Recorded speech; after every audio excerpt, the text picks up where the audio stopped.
Hi, everyone. Welcome to Waste 360's Nothing Wasted podcast. On every episode, we invite the most interesting people in waste, recycling, and organics to sit down with us and chat candidly about their thoughts, their work, this unique industry, and so much more. So thanks for listening and enjoy this episode.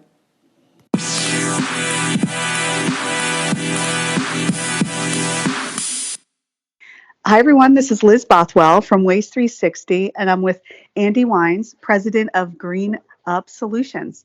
Welcome, Andy, and thanks for being on the show. Hi, thanks for having me. So, Andy, I know you've been in this industry a while. Could you give a little bit about your journey to Green Up? Yeah, absolutely. So, journey started when I was like 5, 6 years old. Let's call it that. My father's a remodeler, and we grew up poor-ish, I guess. Not. I always debate like are we broke or poor. This is what I know. We used to take apart lock sets and faucets and things like that came off his job site and recycle them, and then that was kind of our go to lunch on a Saturday afternoon money. So it started there, and then through my life, it never really disappeared. And when I was in high school, I was assigned to help little old ladies move from church and clean out their garages free over the weekend because that was the right thing to do. And you find treasures along the way, and so it was always there. And then 2009 hit, got laid off like a lot of people, and I went back to what I knew, and that was scrapping. So I was driving up and down the alleys and roadways of north side of Milwaukee, and again, looking to make a buck every time I went down an alley, whether it was a fridge or a stove, microwave, faucet. And I would scrap for 10, 12 hours a day to make my mortgage. Eventually, I got a job and got a degree and got my life figured out and started working for the big boys. I worked for WM for a few years. And the whole time, I knew that wasn't what I wanted to do. I wanted to be involved in this industry, but I wanted to do it my way. And so after deployment, my brother and I started Green Up Solutions in February of 16. We got into the franchise world. We started buying junk removal franchises. We had 10 of them across the country at one point. And again, I got too corporate. I got away from what I love, the recycling aspect, the environmental aspect, running a local company. All the things I loved, I got away from. And so now, after all these years of evolution, I own and run Camel Crew Junk Removal. And then Green Up Solutions is our consulting and recycling arm of things. Oh, got it. Okay. Oh, I love that story, and I love how it started so organically for you, and you've kept true to that. That's awesome, Andy. Yeah. And it seems that you really try to help your customers kind of understand the life cycle of their materials. Like you're saying, you find a lot of treasures. Can you talk a little bit more about that, how you educate them and or show them options they have in handling their materials and waste while being more sustainable? Yeah, what's interesting is when I first started this, I'm like, I'm going to go be an environmental consultant. People are going to pay me to solve their problems. And turns out, no one will pay me to, come up with a solution and just my perspective or my opinion. They will pay me to actually do the work. And over time, I love talking about this industry, everything from mattress recycling to scrapping to e-waste. I can talk for hours. I get excited about it. And what I realize is a lot of people want to do the right thing and they want to know what's going on, but then they're like, they feel good. They're like, okay, I know it's going to a good spot. That's kind of it. But I want to get them excited. So we do a lot of stuff here, whether it's our content. I have a podcast. I put videos on YouTube teaching other junk removal companies how to be more environmentally conscious, how to recycle more, especially in the scrap industry. And then even here in our facility in Butler, Wisconsin, right outside of Milwaukee, we do tours. I used to pre-pandemic used to do individual tours and lunches almost daily, and now since the pandemic, we actually do group tours. So at least once a month, we'll bring in 15, 20 people. We'll do lunch, home cooked meal by my mom always, and then we walk around the facility and I show people this is the front line. We don't have a big processing machines, and we're not disassembling things and taking things apart here. But this is where the sorting starts, and understanding everything has value. So it's real simple to digest and understand the difference between ferrous and non-ferrous metal, the differences between furniture that can be donated or furniture that can't. So they get to see how the sausage is made, and then they have a further appreciation that it takes a lot of work and it takes space and it takes intentionality to be environmentally conscious. It's a lot easier just to take things to the landfill, right? But I don't want to live in a world that's easy. I want to live in a world that's simple, that we make simple products and we find simple ways to reuse and repurpose and ultimately recycle those products. Well, I think that's the beauty of what you're doing. It's simple, but if you don't break it down the way that you do it, it can seem overwhelming to people, and then they won't make the decisions that will Mhm. best serve our environment. So kudos to you for doing that. Yeah. And then you seem to really be a big advocate for community interaction and connection, like you're saying with the tours. And I love that your mom makes the homemade lunch. If I'm out that way, I'm definitely coming. Um, what else do you do to really make those connections? And I know you missed it when you were at the bigger guys. And then what advice do you have for others to do the same? Well, I believe strongly in entrepreneurship. You know, we as a species, as a human species, you know, for the majority of our time, we lived in small communal areas and everyone had a craft and it was kind of there. And over the last 20, 30 years, especially with, you know, just globalism and really global economy, we've subbed out a lot of those things and we've lost the heart and soul of business. Business has this negative connotation, you know, capitalists are evil. And it's like, no, I love doing what I do. I love you making money, right? You have to make money to be successful in this space in entrepreneurship, right? And the more money we make, the bigger we grow, the more philanthropic we can be, and the more we can give back to our community. So simple things, showing up for parades and sponsoring sports teams. I also teach. I'm a mentor at a couple school districts, right? So I can volunteer my time. I can't do those things if we don't run a successful company, right? I can be the biggest bleeding heart out there, but we have to run a successful company first and show people here's the way.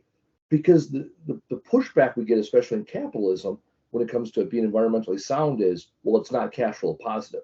Well, then we've got to put the work in to make it as cash flow neutral or at least not negative as possible. And once you put the work in and sustainability over time will win out. So it's not what's best for the stockholders today. It's what's best for our community in the long term. And when I've shifted my mindset that way, and it was always there, but really doubled down, I should say. And when I've challenged other individuals that are in the junk removal space that say, well, it's easier to go to the landfill, it's easier just to not sort my scrap. You're right, it is easier. But what's more sustainable, right? Those couple extra nickels you can make on a Saturday can go back in your community. You can hire one more person. You can teach one more group of individuals within the community on how to be more sustainable. And by doing it and putting the work in, we're going to change this world. But we got to put the work in. We got to do what's simple. We got to do what's right today so we have that tomorrow to enjoy. Absolutely. And I'm glad that you're working on that. And you were in the Army. So, with your service to our country, by the way, thank you for that. You really seem like a born leader. Tell me what carried over from your time in the Army to your entrepreneurial life now. Absolutely. I'm still in the Army. I'm 18 years now. I've been in the Army Reserves. There's a lot. There's so many things. I spent a year in Iraq as an 88 Mike truck driver. So just the basics, right? Real simple, basic safety things like get out and look, have a ground guide, backing up a trailer, left is right, right is left, right? So there's very tactical things I learned, uh, and also how to train and teach. I'm an instructor in the military.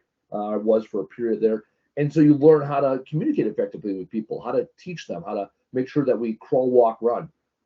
I've seen it often in the civilian world. It's like you get a job and then they give you a business card and they're like, all right, figure it out. And that certainly doesn't happen in the military. We break things down Barney style so that everybody understands how to perform a task, why their task or what they do is important. And once you get that buy-in, you'll be much more successful. And those are the things that we implement here within our business. And it's also accountability and um, having having conversations with people. Our goal here is to hire and inspire people. It's not to hire and fire them. It's a line from The Office from Michael Scott, right? And a lot of companies want to do that, but how do you do that? Well, you have to have standards. You have to hold people accountable. You have to have conversations that might be complicated. Some people call them, well, we got to have a hard conversation. No, you have to take a complicated thing like, hey, an employee isn't performing well, and break it down and make it very simple. Hey, these are the behaviors that are beneficial to your time here, and these are the behaviors that aren't. And it's your choice whether or not you want to continue to do those things. And so a lot of people think that the military is yelling and screaming and drop and give me 20. No, when you're downrange, when you're at war, everyone loves each other. You have to, because that's how you live each day. And our president of our company of Camel Crew is a Marine Corps vet, and he talks about it all the time. You know what? If we love what we do, we love the people we work with, it'll work itself out. So we have to lead in that way. We have to lead with empathy and love, with also understanding that we have a mission in mind. And those are the things that's the good stuff the military has to offer. And so that's what we bring into what we do here every day at Camel Crew and Green Up Solutions. Oh, that's awesome. I love the way that you broke that down and the empathy piece of that, because a lot of people think, oh, we talk about resilience and we're strong and tough, but you can be all of those things while also leading with empathy. And you made that quite clear. I love that. Yep. So you mentioned your podcast, and I've listened to it a few times. Tell me about that. Yeah. This gentleman, Casey Bubba Lawrence, down in Dallas, Texas, we were both part of the same franchise organization. And within whatever 6 months, a year of me joining, he was there before I was. We found ourselves consistently arguing on Facebook about things. There was a Facebook group for the franchise, and then we started taking conversations individually. We realized that there's different markets and different ways of doing things, and not everybody's not your way is the best way, right? There's a great book out there called Gung Ho. About leadership. It was written back in the it was written about a story back in the 70s, and so it's very, very old school leadership. But one of the lessons there is called the way of the beaver.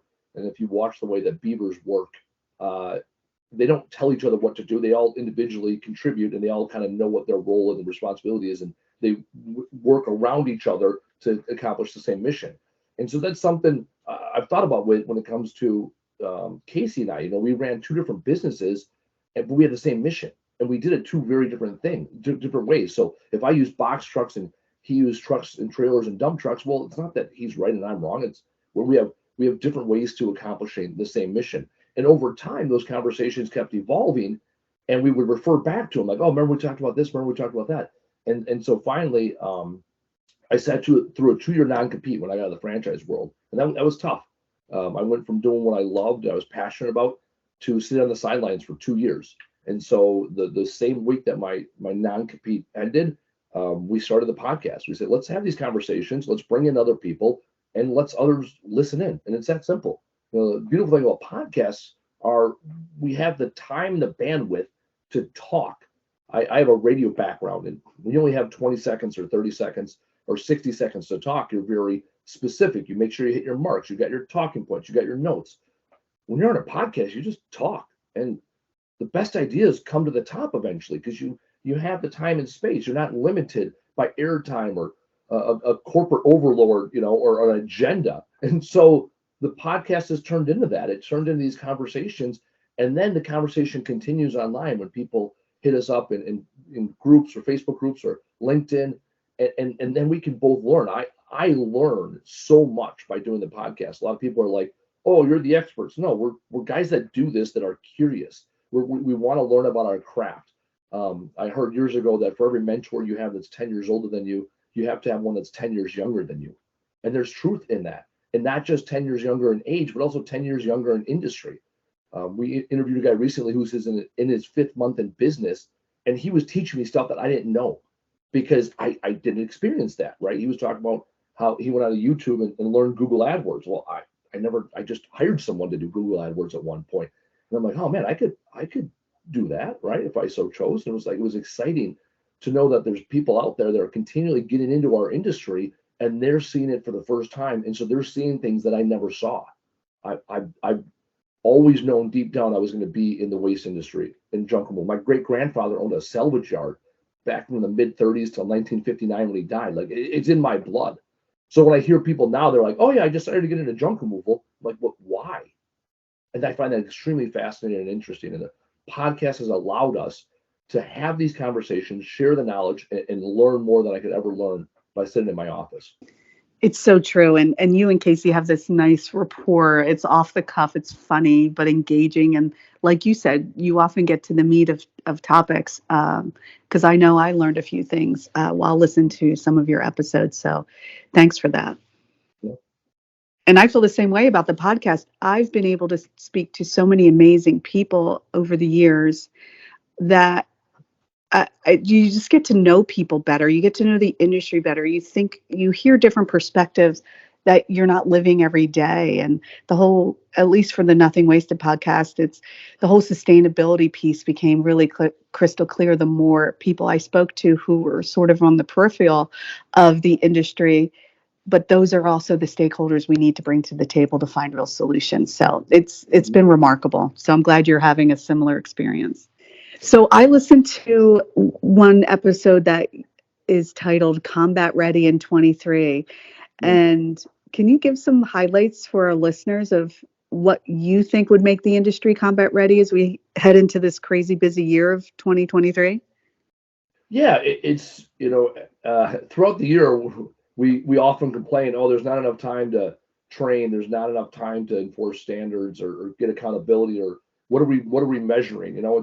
It's during the lull of the winter, because we're here in Wisconsin, right? It snows, and the first 2 weeks of January, people are still kind of just hung over from the holidays. It's slow going, and so this is the time to strike the iron, right? This is the time to improve your processes. This is the time to evaluate every part of your company and throw it into one of three buckets, right? Everything we do, all the practices, it's either start, stop, or continue, right? There's all these things, these ideas that we have throughout the year, or in the busy, in the busy time in August when it's hot, you're like, oh man, if we could just do this, we'd be so much better. And then it doesn't get implemented because the phone rings, or because the truck breaks down, right? Because life happens. Well, we got to go back to those things. Okay, what do we need to stop doing? Like, what are the things that are not supporting us right now? What are things that we need to continue doing? Hey, this is a good practice, right? And then what do we need to start doing? Because whenever you stop doing something, you have to start doing something different. And so have those conversations now is the best time. You think about the economy, for example. It's like anybody can make money when the stock market is doing well, but the real players, they make money when the stock market is not doing well. And same things here, right? It is simple to make money and make ground when the phone is on fire and you're out there humping every day. This is the time when you can be intentional in the lulls to get out and take ground. Take ground while the competition isn't watching. Take ground when your employees have the respite they need to listen in on the new ideas and the new direction of the organization. Take ground when the community wants something to look forward to. This is the time now to take ground, and you got to start now. If you haven't, right, the old adage, like, what's the best time to start something? Yesterday. That's not available today is pretty good. So that episode just came out. We talk about everything from what are you doing in your marketing? What have you seen your competition do that you're envious of, right? If they're doing it, well, what's stopping you from doing it? What are the investments you want to make? What do you have to do? I recently read the book Profit First. A lot of people don't want to talk about your KPIs, your key performance indicators. Numbers aren't sexy to most people. But I'll tell you what, if you're in business, you got to find a way to make them sexy. You got to find a way to embrace and love your numbers. And then not just look at, okay, what's our, yards per hour, tons per hour. How many dollars are we running? And how many dollars do you want to make? You can choose as a business owner to say, this is what I'm going to make. This is the profit we're going to set aside. This is what we anticipate our taxes to be, and put that money aside before you spend it. That's a choice. Business and life is all about intentionality within the chaos. So this is the time of year to make your decisions, make your plans, test them out. Everything's on the table. The old adage of, well, this is the way we've always done things is garbage, for lack of a better term, no pun intended, right? But discard that mindset. Thaw out all your processes and say, okay, where can we be malleable? Where can we gain an inch here, a minute there? And then once you start doing that, okay, now we've developed a better process. Now we freeze it and say, okay, this is the way we're going forward. We always talk about our season kicks off April 1. It means I got 90 days to figure it out. And I'm already down to 85 days. I got 85 days to make this company as best possible, because when our season kicks off April 1, that's the play we're running. And we're going to make some adjustments along the way, but we can't overhaul our warehouse in the middle of the summer. We can't start training employees and teaching them best practices. We're not going to redo all our marketing initiatives, right? This is the time to do it. And so whether you listen to that episode or you just reflect back, this is the time to make the changes necessary for you to be successful in your own way in 2023. That's great advice. And you seem so reflective and self-aware. Have you always been that way in business? Oh, no, absolutely not. I'm not even self-aware in life up until recently. I mean, I've always known I was different. Right? I've always, right, but everyone's different, right? I always knew that. I've always known that I run my mouth. That's what I do, right? My mouth writes a lot of checks that my ass has to eventually cash. And when I was always small growing up. So I did a lot of talking. I did a lot of running my mouth because I wasn't a very formidable person. Now I'm 6'4", 225 pounds, like I'm a grown ass man, but I still have this down and dirty mindset that I gotta go hard. And I've learned over time, right? I can influence the world, right? But there's only one person I can really truly change, and that's me. So only one person I'm in charge of this world, and that's me. And so I remember this was back in 2014. I took a course in the military called Master Resiliency Trainer. And I was voluntold. We call that in the military when you have to do something, right? I was voluntold, and I learned over time, no, I get to do it. And in that course, I learned so much about the way that the mind works. But what was also interesting in that course is we take a strengths test, and there's 24 strengths that the Army measures. And humility was strength number 24, right? Because it's not a weakness, it's just lower on my strengths chart. So becoming aware of that, right? And people told me I was cocky and confident, all these things. I'm like, well, who needs humility? And I still feel strongly about that, right? I don't need humility, but it's important that I'm aware of who I am and how I show up. It's important that I'm intentional when it comes to empathy and other things that aren't natural strengths of mine. So I have to be more intentional asking questions of myself and those around me. And then over time, I can start documenting those things and putting them in files in my head and say, okay, wait, when I do this, this is the way the world responds. And when I see this, how does that really make me feel? Emotional intelligence isn't something I would say is a strength of mine. So I've been very intentional about learning about it and reading about it. I recently wrote a book about it. So I'm practicing what I find interesting and what isn't a natural strength of mine, right? That whole nature versus nurture of leadership. It's like, yeah, I can be tall and loud, right? Got that. That's nature for days, right? But then nurture, it's like, where do I need to work on myself, right? What do I need to do on the nights and weekends to step up my game so that I can have the impact on the world that I choose to have? And so it's not something that's come natural. It's something I've had to work at. And even in my book, I talk, right? One of the chapters is called work is my favorite 4-letter word. And it is because life is work. And when you choose to put the work in, you start to see the results that you always wanted. It's so true. I love that. I have to get your book. You have to tell me what's it called? I don't know how PC this show is. It's called, you can always bleep it out, but it's called Words Fucking Matter. Retrain your brain to serve you. Okay. It'll be out Q2 of this year. It's written and now it's developmental stages or the editing stages and illustrations and all that fun stuff. But Well, let us know when it's ready. yeah. Maybe it might be ready by the expo. Where was it, like April 1 through 4 in New Orleans, if I recall? It's close. It's May 1 through 4. No, May 1 through 4. It might be ready by May 1 through 4 in New Orleans. And that's where I met you guys last year. I ran, like even last year, I got out of my non-compete and I randomly was like, I should go to conventions. And so I went to the Waste 360 convention last year, and I was so lost because it's huge, right? Like it's one of the biggest conventions.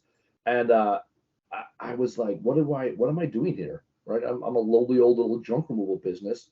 And right, so you have these those self-doubts, and then you have imposter syndrome. But then you walk around, you're like, no, I do deserve to be here. I do want to learn, and that's my challenge. I shot some content there at the event with your guys' promotional team, challenging other local regional haulers and junk removal companies. Right? I hate the adage of small hauler, like that's garbage. Like small business is garbage. Right? You're in business. You're a hauler. Like now you might be local or regional, and that's more objective than small, which is very subjective. But the challenge that I give to everybody is you got to show up. right? If you have this mindset of we've always done this way or money is finite, no, you got to have an abundance mindset.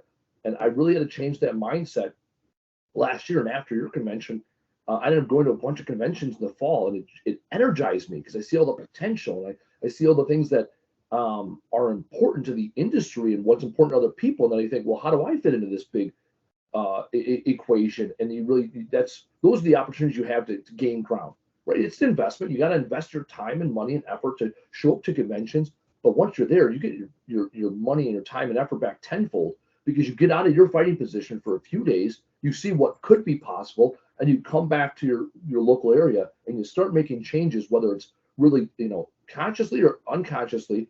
All of a sudden you start making changes within your business that allows it to grow. So I can't thank you guys enough for. I mean, you guys put the convention every year, and I'm sure there's a lot of people that just show up because they have to, right? That old mindset, you have to. But I'm excited because I get to go to this convention. I'm excited because I get to learn from others, and so that's what I'm most excited about. Or even be on this podcast, right? I get to be on this podcast to share my knowledge and learn from others. So I just want to, just on a personal level, thank you, show gratitude, because I love this industry, and I want this industry to continue to grow and be more professional.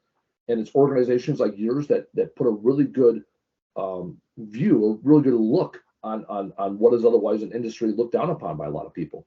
Oh, I think that's great. Definitely. And your type of mentality and your type of organization are exactly what Waste Expo needs and what we try to Mhm. cover in Waste 360, because it's such an amazing industry built of entrepreneurs and people who started on a grassroots level and then grew and grew and grew. And it's so refreshing to hear your perspective and the fact that you did take a chance and go. And we're so glad that you did. And the fact that it feels like you make accountability a big part of your business and your life. And the fact that you went not knowing what you would do or accomplish, but the fact that you got so much out of it is Mhm. astounding. And we're just so happy you were there and able to share your experience with us. Yeah, it's all about showing up. A lot of people just attend to life, but you got to show up, and show up as who you are, right? And that's the stuff you got to look at. When you look yourself in the mirror every morning, that the self-awareness, and then ultimately, self-regulation in real time, and then self-reflection. It's like, if you're going to go somewhere, show up, be you. All right, there's so many people in this world that are worried about others, and it's like, no, just show up and figure it out. Okay, so you're not the biggest business in town, so what? Show up. And there's some convention out there that are more snarky than others, where it's like, oh, you're not one of the guys. It's like, one thing I really appreciate about yours is, like, I walked around by myself, and I'm a no-name person, and a lot of the vendors and people, they genuinely wanted to get to know me. And so it was a really good convention, and so this is my raging endorsement for those listening. Come, I'll hang out with you, right? I got time. I love New Orleans. I know some of the best places to eat, and I would love to find out more. So there's my whatever shameless plug for the convention, because I'm going to be there, so might as well with others. Oh, I love it. Good. Good. Well, we will track you down too. So we're looking forward to seeing you. And you, I mean, you gave so many nuggets of wisdom, Andy. And I know we're talking about small, mid-size versus local or regional, but I do know that the local or regional environmental services companies have unique challenges and opportunities that are much different than the bigger guys. Talk a little bit about those and kind of what's on their minds now, what's on your mind now. Yeah, from an economic standpoint, it's a struggle. As our world becomes more connected and more global, the bigger companies have, they got bigger sticks to swing, right? I mean, you think about 30 years ago, whatever. And don't quote me on this, but in the last 30 years, we've closed like 85% of landfills in the country. I mean, I should Google that real quick. But now, you don't have these local landfills where you can make, or transfer stations as much, where you can make deals or make do. Right now, it's like the big 4 or 5 companies control almost everything. And so, this last year, when fuel prices went up, it's like, yeah, the tipping fees didn't go up, but that fuel and environmental fee went up at a lot of landfills. And then when the fuel prices dropped, their their fuel and environmental fees didn't drop, right? So it's like, now all of a sudden, you as a local hauler, it's like, what do? You charge your customers more, or do you eat it? Because the big boys, they can eat the downtimes, right? They're like the casino, right? They can outlast a really good player. They can outlast a bad time, because they have the depth of pockets, and then they wait for you to go away or sell, and then they rise up again because they have these stockpiles of money. And so that's a challenge we face, especially in the last few years when the market is so up and down. The lack of predictability has really challenged us to say, okay, do we want to spend money on marketing? Do we want to buy that truck, right? And then even lead times, it's like bigger companies, they can go order whatever 50 trucks, 100 trucks, and they can wait 12 to 18 months because they've projected out. Sometimes I need a truck within weeks. I mean, I remember a couple of whatever, maybe 2017. I remember I needed to wait 6 weeks for a truck. I was like, oh, I don't know if I can make it 6 weeks. Last year I had to wait 54 weeks.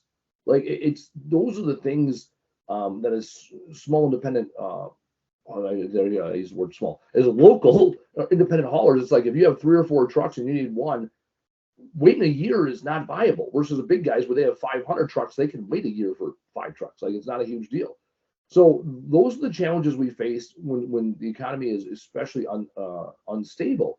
And then even with the marketing dollars, it's like, how do you compete? Whether you're doing junk removal or you got dumpsters, like how do you compete when they're top on Google AdWords? And that's not a rhetorical question, right? It's one of the reasons why I'm so involved in my company in my community is because, well, how do I compete against the big boys? Well, I go where they're not. I'm not going to try to spend dollar for dollar on the big four: TV, radio, outdoor, and Google, right? It used to be the big three, but Google really is the fourth now pillar. And it's like, I'm not going to go outspend them because they can crush me like a cockroach. So what do I have to do? Well, that's where I go to Chamber of Commerce events and I go to parades and I make sure I drop off my literature at the dry cleaner, right? It's things like that. It's like, well, what can I do? Well, that's again, go out and figure that out. And so the challenge to the local and regional haulers is look at how nimble you are, look how agile you are. What can you do that the big boys can't? And then go chew up that market share. Because 1% of market to you, right? If you look at your overall market, might double or triple what you already have. And the big boys won't even notice 1% gone, right? They'll notice 10%, right?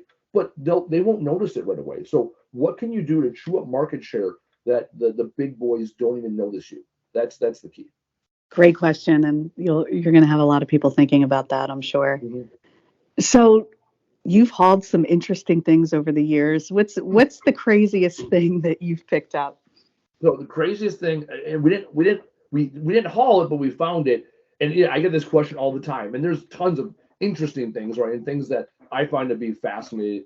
My office here is full of what we call good ideas, right? There were somebody else's good ideas, and now I have them, and a lot of things I just love. But by far, the thing that stands out the most, we were cleaning out this warehouse in the Milwaukee area, and it was a bunch of gas station stuff, right? So this family, it's an Indian family. They own like 350 gas stations in the Midwest. Well, very well-to-do family, very, very good people. And it was our first 6 months in business.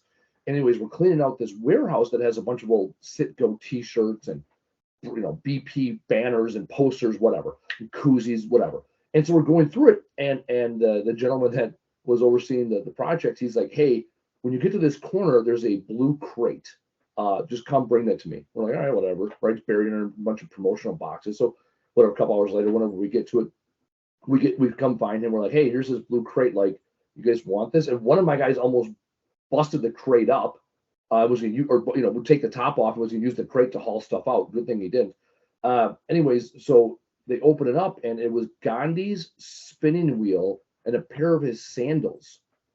This family that was very well to do. Yeah, there was a museum in New Delhi that sent it to them, and there was someone that was supposed to come up from like the Chicago Art Institute and pick this up and put it on display in the museum, and then the person never showed up, and then they lost contact. And this happened like back in the 90s. We didn't have emails and stuff, and so they had this crate with Gandhi's spinning wheel and a pair of his sandals, and pictures and all the provenance and like the seal from the museum and like the whole 9 yards. And it was just casually sitting in a warehouse with a bunch of gas station promotional stuff.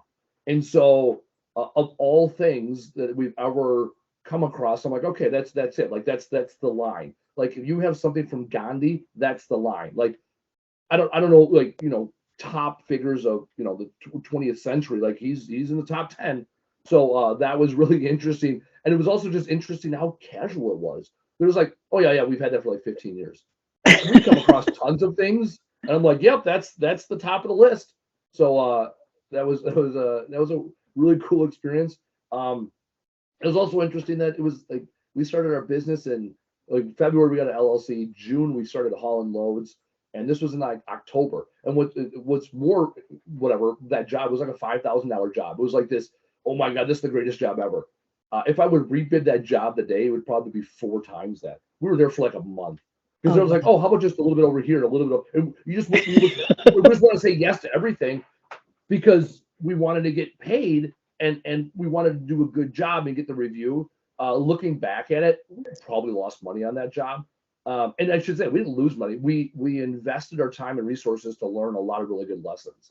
And that's what you do, right? There are times in your first couple of years where you pay your customers to learn, or you pay your employees to learn lessons, and those are some of the best lessons learned. And we ended up doing a bunch of projects for that family since. So, and it wasn't their fault that we lost money, and not it was our responsibility for not knowing what we were doing. But that naivety almost probably also got us the job because we're like, ah, well, True. let's figure it out, you know. And so again, like there's an advantage to being nimble, right? They always talk about ignorance is bliss. It's like not knowing shit is sometimes your greatest strength. It really is. And to your point, you learned so much from that experience. So Mhm. you took it with you. That's great. Absolutely. Yeah. So do you have any advice for people starting their own businesses, whether it's within this industry or not? Yeah, it's real simple. It's a phrase I live by in this world. It's do the fucking thing. That's it. Mhm. And I put that stank on it. Again, you got to bleep it out for your listeners by all means, but do the thing. There's so many people in this world that talk about what they're gonna do, the result they're gonna achieve, what they want out of this world. No, put the work in. When I talk, where when you at the top of the broadcast here, when you said, "Hey," for the podcast and broadcast are two very different things. I recently found out. Anyways, the top of the podcast here, you asked, "Well, when did you get started?" Well, it's always been there, and every time I got knocked down by life, I went back to doing it. I didn't sit in my house in January in 2009 and dream up of a junk removal company someday. I got in my 1992 green Chevy Traveler van that I inherited from my parents, right? It was our family wagon. And then my dad parked it in my yard one day and was like, hey, you can have it. I'm like, that's cool, right? I took in an old, crappy 6 foot by 10 foot trailer and I just started driving. And I didn't know what I was doing. I just knew if I could find a stove, it was worth $7 and okay, that would get me at least a half a burrito, right? And that was the mentality. I went out and did the thing, and I was driving for hours a day, picking up discarded items, and that's where I started. There's people that approach me like, hey, do you think I'm a good fit for junk removal? What should I do? I'm like, go do 100 jobs. Well, why? Because if after 100 jobs you still love it, then it's a good fit, right? Same with whether guys are out hauling and they want to get into the dumpster business, right? Well, I want to do dumpsters. Cool. Go work for a company for 6 months. See if you love dropping and picking up cans. When you get that sweet smell from the landfill in mid-August on a hot summer day, tell me if you still love it. If you still love it, then absolutely, right? Because and then in November when you got the soup sandwich up in the landfill and it's just disaster and you sink in 18 inches, like you still love it. If you do, okay, good start. But go out there and do the thing. Don't have this idea, this grandeur of the result you're going to have, the money you're going to make, right? Don't count the dollars before you put in the work. And that's life. Whether it's entrepreneurship or relationship or just yourself, put in the work, do the thing, and then measure the results. Fabulous advice on every level. So what's next for you and your companies? Doing the work. That's it. I Okay. mean, we're going to get out there. We're going to continue to define our processes. There was a lot of things that we got away from during the 2 years I was gone, and another gentleman ran it. Um, but and we I hired a general manager last year, and now he's taken over the presidency of the company. And so now it's really his opportunity to take this thing next level. I've built it, and I'm still part of the company, absolutely. But I want to see where he takes it and see how we can grow and find the niche places within this industry that we're going to be the most successful and have the most impact on community. And so it's not like this, oh, in 5 years, this is what it looks like. No, it's like, what inch can we gain today? And so every day is what's next. Every day is how do we continually improve our fighting position? And so I'm encouraged and excited for every day. Oh, that's great. You have such a good attitude. And then talk to me about Green Bay. Do you think Aaron's staying or Let's going? not talk. Why are we talking about that? Actually, the worst. I'll just put this is my analysis. I thought we should have traded him in the offseason because his stock was never higher. Right, back-to-back MVP. Look what the Broncos gave up for Russell Wilson. Right, we could have got set. We could have been the Cowboys with the Herschel Walker trade when they basically built the Super Bowl team over the next 3 years. So we could have done that. And so the worst thing happened this year, which was Aaron played all the games and we didn't make the playoffs, right? Because if Aaron wouldn't have played or we would have been out of the playoffs, then we could have seen Jordan Love. Because right now, Jordan Love's stock is unknown and Rodgers' stock is flat year over year from last year, if not down, because it's one more year and he didn't have a great season, yada, yada. And now we have a quarterback controversy. Jordan Love is not going to sit another year. We already invested a first-round draft pick in him years ago. And I'll tell you what, he looked good. So Favre played 15 years. This is my thing, right? I want Jordan Love to play 15 years, become a Hall of Famer, and get us one Super Bowl. Because that's what we've done the last 30 years, right? We get one Super Bowl, 15-year run. And so I would love to see Jordan Love at the helm next year.